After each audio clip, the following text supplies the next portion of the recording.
terbaik. Saya ambil dua-duanya. Optik Melawai, when you expect the very best. Pemirsa, Menteri Investasi dan Hilirisasi Rosan Roslani membantah pernyataan Menteri Keuangan Purbaya Yudi Sadewa terkait dengan iklim investasi dalam negeri yang dinilai berantakan. Rosan mengklaim investasi Indonesia selama ini sangat baik sejalan dengan penilaian berbasis fakta dan statistik.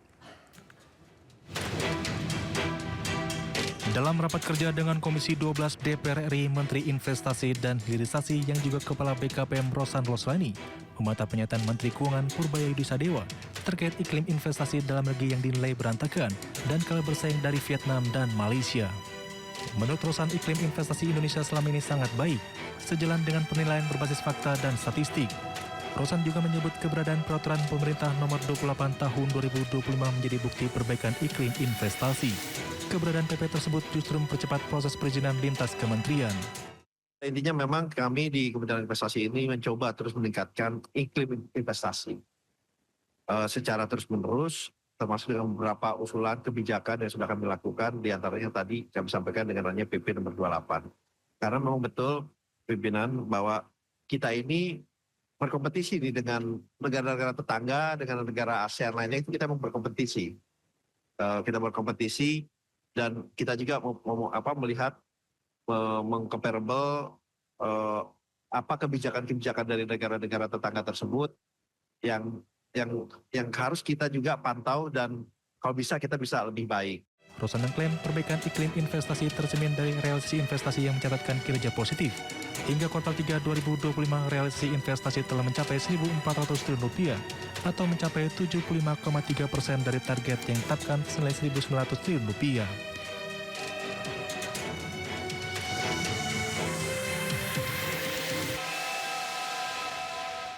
Pemirsa, Ketua MPR Republik Rakyat Tiongkok Wang Huining bertemu dengan Presiden Prabowo Subianto di Istana Kepresidenan Jakarta.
Sebelumnya konflik internal mendera Ormas Islam Nahdlatul Ulama, Yahya Khalil Stakuf diminta mundur dari jabatan sebagai Ketua Umum PBNU.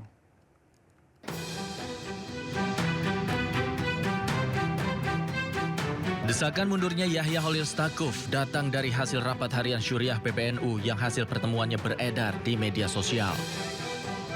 Dalam putusan tersebut, Gus Yahya tidak lagi memiliki hak, wewenang, penggunaan atribut dan fasilitas lain yang melekat pada jabatan Ketua Umum. Surat itu meminta agar PBNU segera menggelar rapat pleno untuk membahas pemberhentian dan pergantian fungsionaris dalam struktur PBNU.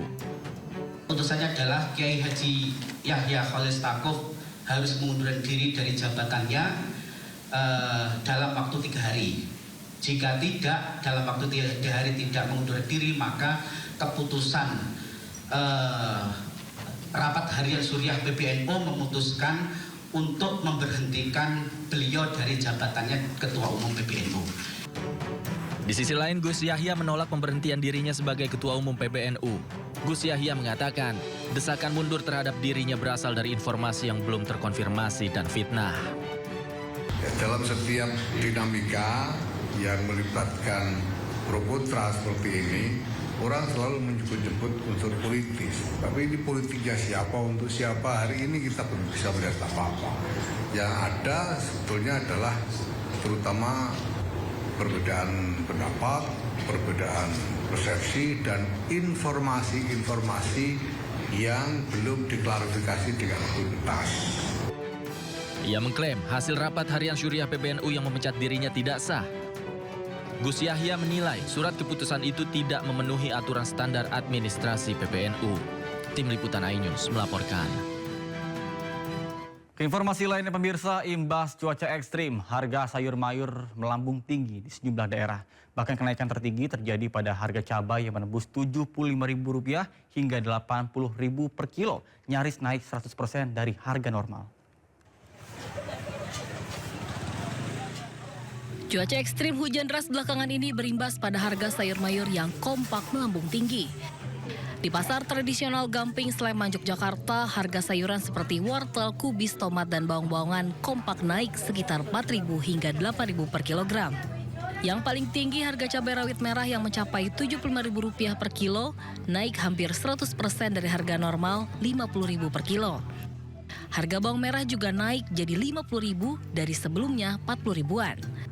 Menurut pedagang, pasokan cabai rawit merah seret karena petani cabai gagal panen di musim hujan.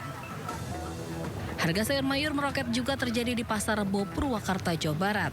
Harga cabai rawit merah tembus Rp70.000 dari sebelumnya Rp40.000 per kilo. Sementara cabai rawit hijau Rp32.000 dan cabai merah Rp60.000 per kilo. Kenaikan harga sayuran akibat banyak ladang petani yang gagal panen terendam banjir. Warga terutama para ibu khawatir harga sayuran terutama bawang dan cabai terus naik saat Natal dan Tahun Baru. Tim Liputan iNews melaporkan.